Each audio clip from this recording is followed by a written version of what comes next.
Welcome back. This is episode number 76. Today we're going to talk about leadership in real estate right after this. Welcome to The Closing Table with host Tamera, where we break down how to be successful in real estate and what it's really like to work in the real estate business. This is The Closing Table with Lawyer's Title.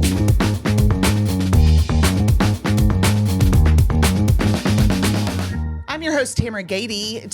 Today we're going to talk about leadership in real estate. But first, if you like my content, you're really going to love my escrow team. So let's get a conversation going about your title needs. You can reach out to me on any of my social media platforms. Today's guest has been a friend of mine for too many years. We're not going to talk about it. I have with me today Theresa Flood. She is the team leader and vice president of development for Keller Williams Dallas Preston Road. And she is what I would call now an expert in leadership, because you've been in your role for how long now, Theresa? So I started as the assistant team leader here in 2013. 2013? Has it been that long? Yes. Gosh, yes. Oh my gosh. So 10 years, yeah. And then took over as co-team leaders with my husband, Tommy, in 2017. Okay, yeah. And then been leading the office here on my own since 2020. So it's been a journey. It's been amazing. Speaking of journeys, so that actually leads us into my first question, or my first thing I want to talk about. So let's talk about how leadership is a journey. So why don't you talk to us about your journey specifically? Yeah, so I do fundamentally believe that leaders are not born, that they're made. And I think Interesting. Why do you think that? So I do think that there are certain personality types. I mean, you can look at a classroom of kindergartners and you can say there are certain ones that they're leading the pack. The right? bossy pants in the 100%. rim? Yeah. I mean, there's just certain personality types that lend to leadership. And truly great leaders have to learn and go on that journey. And I do believe that you can be a leader from any personality style. I believe you can be shy and be a leader. I believe that you can be less assertive and be a leader. I believe that you can be bold and strong and be a leader. It looks different, and we all have to go on a different journey of who we're becoming to be a great leader. But I do believe that anybody can learn leadership and anybody can be a leader. I think everything in life rises and falls on leadership. Okay. I like that a lot. I mean, obviously, I've known you for a very long time. We're both very big personalities, right? So it's easier for personalities like ours to lead the charge, whether we want to or not.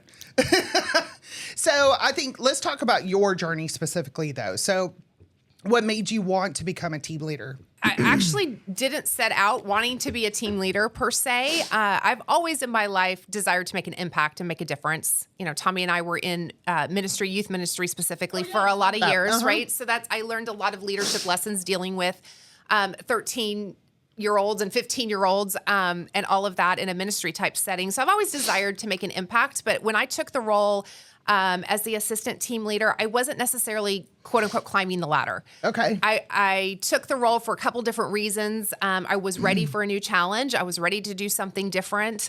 But I didn't necessarily look at the team leader role and say, I'm going to nail the assistant team leader role, and then I'm going to move to the team leader role, and then I'm going to do something after that. It really just, as I learned the assistant team leader role and developed skills and started growing my leadership, I just naturally wanted what was next.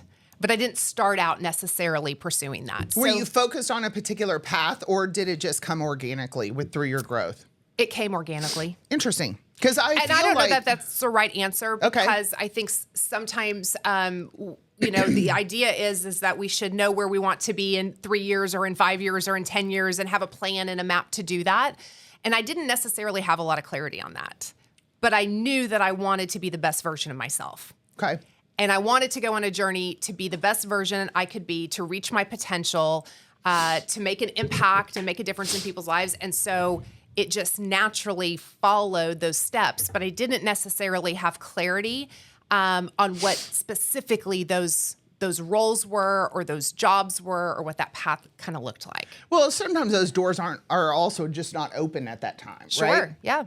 But I also want to kind of ask you about that a little bit more, because there is kind of a Keller Williams model that we know about, right? Sure. So if their plan wasn't laid out and it became more organic, were the people that were leading you had bigger ideas for you than you had for yourself at the time? No doubt. Okay. No doubt. Yeah. And I think that is, I think everybody can look back to people in their lives that said, I saw something in you that you didn't even see in yourself. Yeah. And that is such a gift that we can give to people, to see that potential or to call out some greatness in someone that they don't necessarily see in themselves, or they don't believe, or what have you. And I think that is really one of the gifts that leadership is. But, you know, I do believe that all success comes inside to outside. Okay, you're spoiling my next question.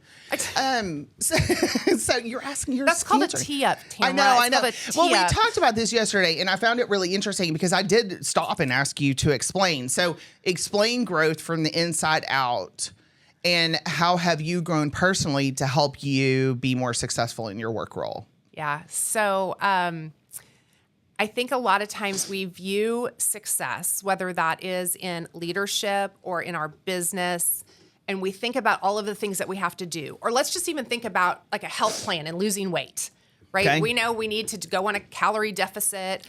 We need to lift heavy weights, whatever it is. We think of all the things that we have to do. But real lasting change only happens when we do the internal work first. Meaning we can do external activities for a short period of time, but if it doesn't line up with who we are, and it doesn't line up with how we think or how we believe, we ultimately won't sustain that. That's why there's the yo-yo dieting, right? It's because we don't actually change internally to get the lasting change on the outside. Can you be more specific? Like, give me a specific example of an internal change that you had to make yourself better in this role. Okay, so by the way, I didn't tell you in advance that I ask you questions that are not on my script. Yes. That's a great question. So I think of it as we want to go from A to B, from where we're at to where we want to be, or really more so it's from who we are to who we're becoming. Okay. So I had to become the kind of person who leads a 600 agent office that sells almost $2 billion in real estate sales a year, hires top agents. I wasn't that person when I started in 2013. You knew me. I wasn't that person, right? I could imagine what it's like to step into that role, because this is a big office. It's a big office. Yeah. It's a lot of people. So I didn't start out as that person. It's a journey of becoming that person who has the ability and the capabilities to do that. So you made a joke about our personalities. Mm-hmm. And actually, I'm not a highly assertive person. So if you look on, for instance, on a disc, are you familiar with the disc? The No, I've never heard of it before. So it's a personality. Stop I've been in real estate for 15 years. Actually, I just took one last week because we have a new sales manager. I know you know these things. So for anyone in the audience who might not know what the disc is, so the D, which is the dominance, is actually not one of my leading behavioral profile. Now that you're saying that, I can see that for sure. So what is your? I'm guessing supportive. The S. So I'm an IS. IS, yes. So if I take the disc, though, my I is like a 99%, which is your influencer, social person, but I'm actually not that social either. So Keller Williams has a assessment called the KPA, which I think is a little more nuanced, which is why I like it. So my assertiveness in a scale of 1 to 10 is more about a 3. My sociability is about a 5. My responsiveness, meaning my speed, is like a 9. Okay. I'm moving fast. I think that's what the disc picks up. But what happens is when I'm confident, I can actually be assertive. That makes sense. Right? So I had to become confident in my skills, in my role, in who I was and the value that I was able to bring to people. And when I became confident that I could bring value to an agent, to somebody I was meeting with to talk to about Keller Williams, to one of my top agents here, when I knew that I could bring value, my confidence increased. And so I was willing to be more assertive, if you will, which was more what you think of in a typical profile of a leader. It's really interesting because there's a lot of parallels between your job and my job, right? And it took me a good 2 years to own it. Yeah. You know what I mean? Yeah. To like really find my footing, know that what I was talking about or saying to agents was of value, and to have people pay attention, right? Well, and you have that confidence in my role. And you have to re-earn it every day. Every day. Because what was value a year ago, value looks different now. For sure. And so if we're not learning based, we're not constantly learning, we're not constantly developing our skills, we're not constantly increasing in that way, we will get left behind. And I think whether you're in leadership or in business, the world is moving really, really fast. And so that journey of constantly sharpening, constantly becoming better, increasing just our mindset, our way of thinking, removing limiting beliefs, all of those things are so key to continuing in that journey. So kind of moving into some of those tools, let's talk about what your favorite leadership books or podcasts are. I'm a podcaster. I don't sit down and read books anymore. But I will listen to books and I will listen to the heck out of some podcasts. Yeah. So do you have a few you want to leave the audience with? So I'm a little old school. We're specifically talking about leadership. To me, John Maxwell is just the ultimate teacher on leadership. So any book by John Maxwell, his new one, High Road Leadership, I just finished it. I'm reading it again. I think it is such a timely conversation right now. I would encourage anybody, whether you're leading a brokerage, you're leading a real estate team, you're leading your family, you're leading in your community. I think that is a book everybody should read. It's one of those that I've got highlighted. I'm going to bring it out again.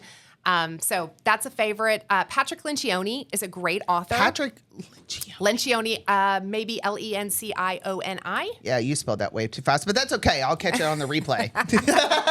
Yes, because I'm sure people are also going to listen to this numerous times, right? Yeah. So he's an author, business consultant and author, and his books are interesting because he writes a parable and tells a story and then explains the principles that you learn from the story. So they're easy read books, but I love his podcast. He has a podcast called At the Table. At the Table. It's great, just on business, leadership, teamwork, all of that. And then he also has a model called the 6 Working Genius. Okay. I'm obsessed with this, Tamera. Did you do a video on that?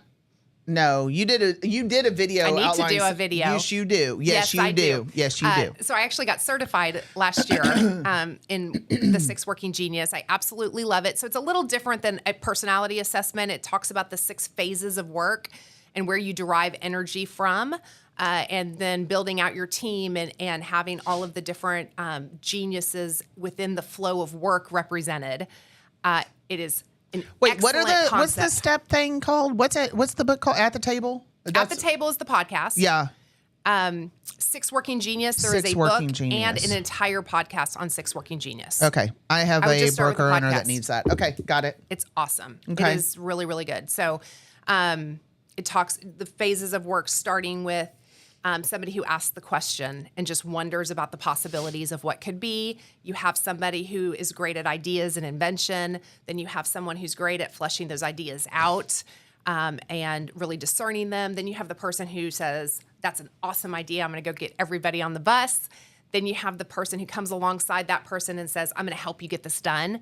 And then you have that last phase of work, which says, no matter what, when everybody else is on to something new, I'm going to get this across the finish line. Which phase are you in? So I am a discerner. So it's the 3rd phase, and a galvanizer. A galvanizer. So which is the 4th phase of getting people on the bus. You do get people on the bus for sure. So which is cool because you think a lot of times about thinking of things from 100,000 foot view, sure. Right? You've got your big picture people that are all about vision and just, seeing things from the top of a mountain. Mm-hmm. And then you have your ground game people. They're all about the details and, right, just kind of the minutia of getting things done. And I've always kind of looked and thought, I'm not really either of those.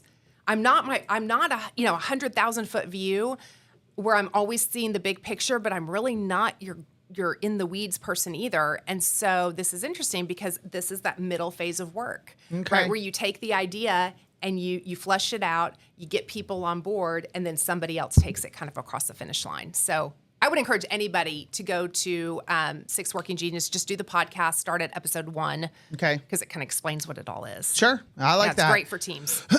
Well, so let's talk about, while we're talking about books and podcasts, let's also talk about mentors. Yeah. So who are your leadership mentors and why? Yeah. So, obviously, I think anytime you're reading or listening to podcasts, even though you don't have personal relationships with people, they become mentors in a sense. Mo Anderson with Keller Williams is somebody that I look at as an incredible female leader who She was the first CEO that Gary Keller hired to replace himself. And she was a school She's an teacher icon. turned real estate agent, turned CEO of the largest real estate company. Didn't she just do an event here? She did. Tamera, about a month ago or something? She is 87. Yeah. I hope I'm quoting that right. Yeah. 87 years old. She taught for 2 days. She was unbelievable. And she said, "Oh, I'll never retire. I may look a little bit different. I may slow down a little bit in certain things," she said, "but I'm still on the journey." And it was so inspirational. And you realize why somebody like that became what they became because she's not done learning. It's so 87 interesting. years Yeah. old with all of that. So she's definitely somebody who made decisions according to values, Okay. made hard decisions according to values. She's the one who really brought the culture of Keller Williams to the forefront and developed that within us as a company. And I just have a lot of respect for that's the kind of leader I want to be. Okay. Anybody else? So Smokey Garrett, who leads our Go organization, he is the kind of leader who he thinks really big picture. And I love following a leader that can see 5 and 10 years down the road. I don't feel like that's my personal gift to see that far ahead. But that is something that I have a lot of respect for and very grateful for, to be surrounded by leaders like that. Gary Keller, who is a visionary type leader that I get to have, interaction with and be in business with. It's phenomenal. I think those are all great names that you just listed, icons in the industry for sure. We talked about mastering your mornings. Yeah. You got really excited just now. So let's talk about how you master your mornings to set yourself up for success. So so I have twins. You know Right. this. They're 12 now. So That's unbelievable to me. I know, like every year they get older. It's so weird. You knew me pregnant. Sure did. Well, I've known very you for a very pregnant. long. I knew you before you were pregnant. Right? For all your listeners, my girls, if you want a new nickname for Tamera, they used to call her Tamno. Because they couldn't say my name. It was so cute. It was so cute. So she's in my phone. I used to come over and do projects, and we made turkeys and, out of paper plates and all kinds of stuff when they were little. And Tamno. It's the greatest. So you're still in my phone as Tamno. That's perfect. That's perfect. Yes. I digress. What was the question? Yeah. Mastering your mornings, because you have twins. You've got a lot going on in the morning. Okay. So when I took the role as assistant team leader in 2013, my twins were just about to turn 2. Wow. So can't they were believe it's little. so I mean, I long was time still in ago. the trenches Yeah. with little tiny humans. And I've always, for the most part, always in my life, I've had some type of consistent workout routine. I'm by nature a morning person, so I'm a little blessed in this I've heard about conversation y'all. where some of that comes a little bit more natural for me. But I knew that if I was going to really be successful, that I knew my mornings had to get more productive. Okay. And I don't remember, but I'm going to guess I probably got up 6:30 once my girls were sleeping to that point. Okay. Right. And before that, they were getting up early. And of course, it was just being a mom, right? There was no productivity happening of any kind. But once they got to the place where they were sleeping in, so that I wasn't sleeping late, but I wasn't necessarily using my mornings in a really productive way. And I decided that was a major change that I needed to make. And I would say it's probably the number one game changer, in my opinion, for creating consistency in my life. I get that. And because you can't control what happens on your schedule all the time, right? Like there's just things are going to happen, life happens, people happen. Mornings, though, if you get yourself out of bed, most of that is really within your control, unless you're sick. And it creates when you talk about who am I becoming, well, for me to be successful in my role, I have to become a really consistent person. I have to become a person who's disciplined. I have to become a person who creates habits for success. And so the mornings for me was my practice lab for that. And so I started that really back in 2013. So now, and it's looked a little different at different phases, partially depending on where I work out and kind of what that routine looks like. But now I get up at 4:45. Oh my goodness. Yep. Did you say like a.m.? Okay. And heard though about y'all. I'm sleeping by 10 p.m., so that's also a thing. That's also a thing. Yeah. And I think, to be successful, we have to manage our energy. Yeah. That energy is not just this commodity that we just have a lot of all the time. And and as we get older, I'm more and more aware of what a gift energy is. And so I look at my mornings as I've got to feel myself physically by working out and feeling my best. I've got to feel myself spiritually and focus on what really matters and the big picture and what grounds me. I've got to feel myself mentally. I need to feel myself emotionally with my family. And if I feel myself in those ways, then I have what I need to go tackle the rest of the day. Mm-hmm. And so is it easy? And I would say anybody who's struggling with that morning routine, don't start at 4:45. Start just a little bit more and do something consistently. Okay. And I think that looks different for everybody. I don't think everybody has to get up at 4:45. That's by no means my point. But I think when we master our mornings, good things happen. Okay. I'll work on mastering my morning. Obviously I have to do after work evening things, so it's a little bit more challenging in my world. But Yeah, I get understand your point, and I hear about you guys all the time. I cheer you on from where I'm at. Yes. I'm very good at mastering afternoons and evenings.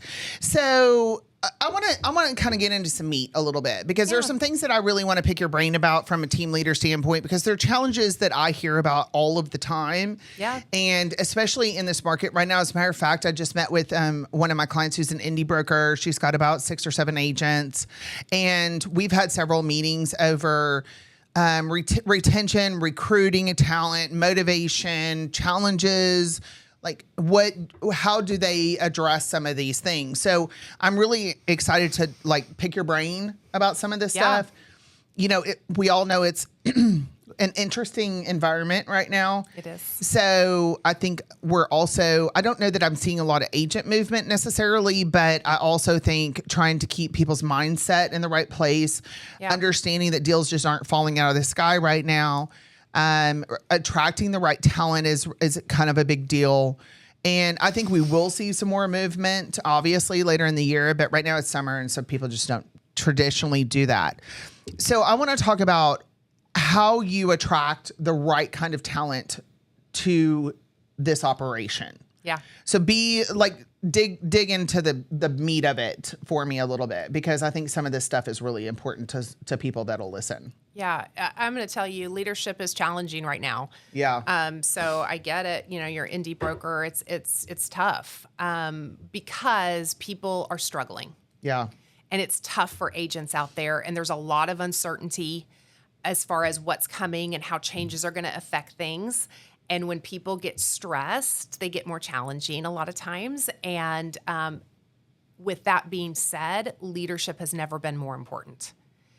People need leadership in uncertain times. People need leadership when things are changing more than they need it when things are going What great. kind of leadership? Be specific. Yeah. So I think you have to have visionary leadership, meaning, I look at, for instance, our organization, and I mentioned Smokey's a great visionary.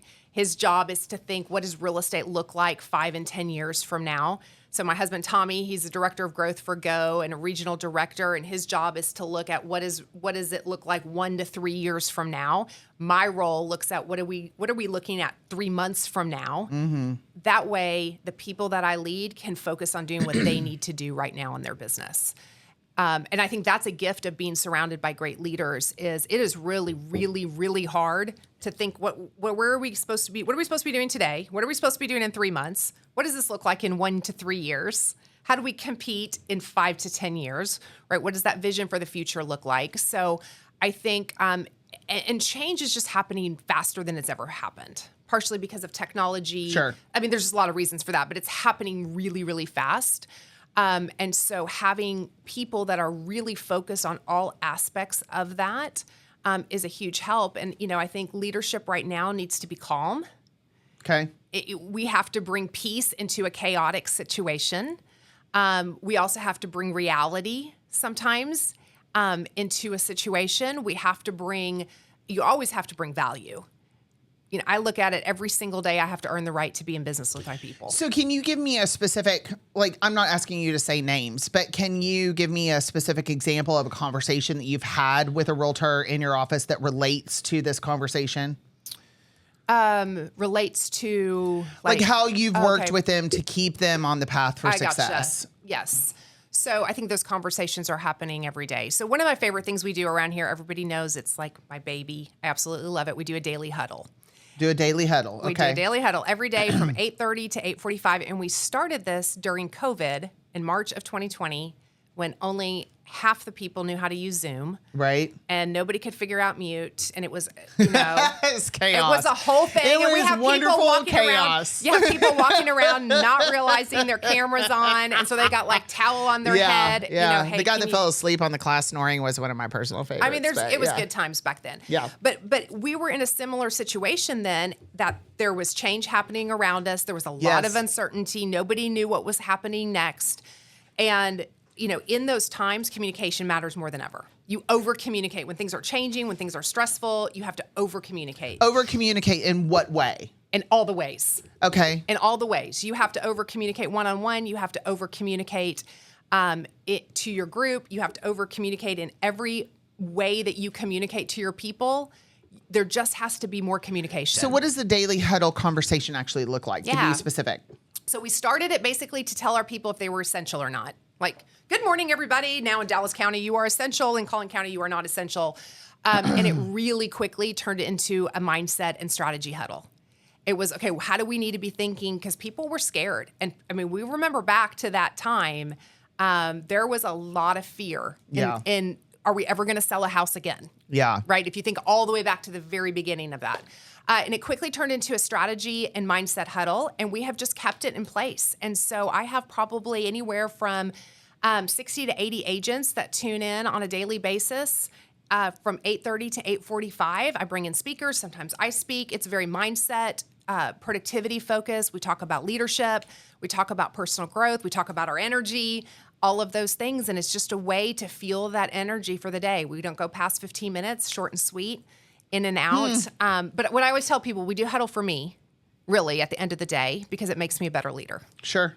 Because every day I have to be prepared to have something to give to our people that's valuable and relevant and will make them better and help them in their lives and in their businesses. And you still do it over Zoom? We still do it over Zoom. Yeah, it's 15 minutes. So 15 minutes. Short and sweet. I like the daily huddle. I like that a lot. But it's a model. And again, it doesn't necessarily mean every leader should do a daily huddle, but what it has created is a consistent focus on mindset, on how we're thinking. It's given me accountability to my schedule to be there ready to go every single day at 8:30 and have something valuable. That's why I say that it makes me better. Sure. It's an accountability tool for me.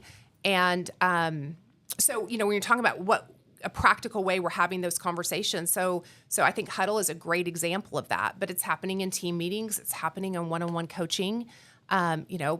We have agents that are above goal and we have agents that are struggling. Sure. I mean, this is a tough market right now. Yeah. And so those are the harder conversations, is helping somebody move past this. Yeah, I mean, I like the daily. If you're getting 60 to 90 agents on that call every day, that is a testament to how successful it is, right? Because that's a lot of people on a call every day. Yeah. And I like the conversation that you're having in those, and I love the fact that it's 15 minutes, short and sweet. So and none of this is, I don't even know why I have this piece of paper. So, okay, you're meeting with an agent one-on-one and they're struggling. What is that conversation? What are you saying to them to try to help get them motivated and going forward? So I think it depends on why they're struggling, right? So at the end of the day, are we doing the right activities? Okay. Right? Are we not doing the things we know we need to do? I think if we're not hitting goal, one of three things is happening. Either we don't really want to, right? It's a mindset thing. Sure. And that's okay, right? There's sometimes in this market, I think mindset's hard. It's tough. It's hard. So it's a mindset thing. It could be a skill thing, right? We don't have the skills that we need for what's new and what's next. It could be a tool thing. We need a different strategy. We need a different tool in the toolbox that we need to dust off. So I think it's really one of those three things. What was the second one? Mindset, Skills, and tools. And in real estate, that is mostly regarding our conversations. Are we Okay. saying the right things? That's the number one skill set we have to have, right? Is the right conversations with buyers, the right conversation with sellers, the right conversations in our open houses. And the you're right talking scripts, right? Conversation. We don't say scripts. Okay. anymore. Oh, I'm sorry. Thank you It's for a thing. correcting. Yeah, it's a conversation. It's a conversation. But it's a framework. So as opposed to, and the difference I think between a script and a conversation, a script is here is exactly the words to say. Sure. And a conversation is what is the spirit of what we need to be saying. Understood, yes. So that we can really listen to people and, Okay. and respond right. But I think typically if we're not hitting goals, it's one of those three things. Okay. And sometimes it could be more than one. But you always have to deal with the mindset piece first and Well, get the I head think right. the mindset piece, and right now, is probably the most important piece. I mean, you can pivot on skills and tools, but if your mindset's off, Yeah. like, you're not going to be able. I mean, I experienced this in May. So I turned 50 in May. I'm going to tell you more than you want to know about Tamera. I turned 50 in May. It wasn't 50, I don't think. It wasn't the fact that I turned 50. Something happened in May. I was just like, bleh. Yeah. I don't want to lead gen. I don't want to meet new people. All my appointments were imploding. I'd had a full week on Monday, Yeah. and by Monday afternoon, like, I had 2 appointments in the whole days where I didn't have to leave my pajamas. Yeah. Now, someone very wise told me a very long time ago, embrace that moment, Yeah. right? Because it will be crazy again, Yeah. right? And so just take the time to slow down and take a break. It's okay. Yeah. Your business hasn't imploded. Your clients are still your clients you hope, for the most part.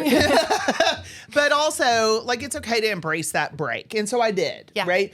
But then there became a moment where I was like, okay, I got to get back in the saddle. Yeah. And I have the luxury of changing my mindset, whereas I don't know that everybody has just that light switch. Yeah. That they can, but it's not fully back on. I was talking to one of my escrow officers the other day, and I was like, she said, "How's your mindset? Are you back?" And I said, I'm 90% back. When you see me put on the red lipstick, that's when She's you know back. fire's here. And I haven't put the red lipstick back on yet because I haven't been there quite yet. But we have to. I think there is. I guess my point is I love the external influences for a mindset because Yeah. sometimes you need people to come and Yes. talk to you and say, you got this. Like, girl, get your butt up. And Yeah. let's go. Like, Right? why are we You know trying what to do this on our own? I Yes. You think don't that is- have to do it on your own. Don't have to do it on your own. I think anybody in this business that's doing it on their own, you're just doing it wrong. And I don't believe leadership has to be lonely.